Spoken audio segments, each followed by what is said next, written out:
Yan, unang steps na ating gagawin para sa recipe na ito ay ang paglaga ng talong. 4 na pirasong talong ang ating ilalaga muna dyan. So stay tuned kung ano nga bang recipe ang ating kayang maibahagi na naman sa inyo sa araw na ito. Yan, napalambot na natin. Ang next na ating gagawin ay balatan natin. Yan, wag na lang natin balatan. Sobrang lambot lang din naman ang iba eh. So, hindi natin naubos balatan. Ayan nga.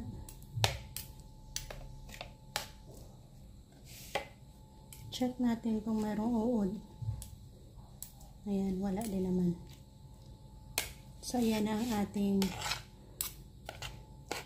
nilaga.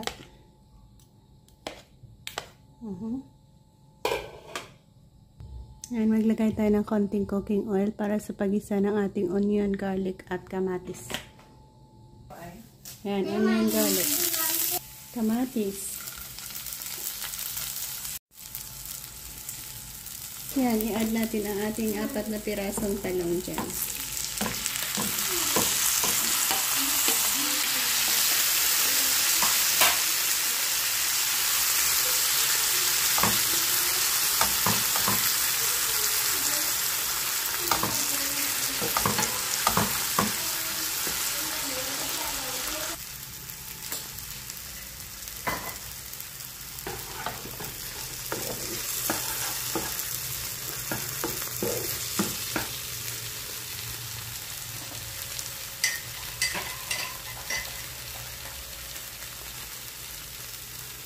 Gata ito.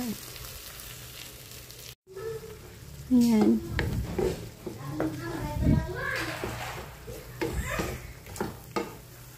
Yan ang ating simpleng pamamaraan ng ginataang talong.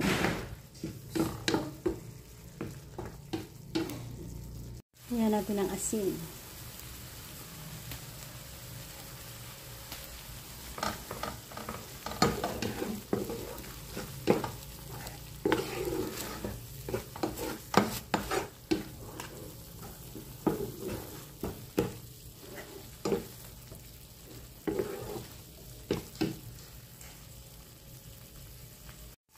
So, ayan guys, dito na tayo mag-end. Thank you again for joining me sa ating simplihang pamamaraan ng pagluluto dito ng ating talong.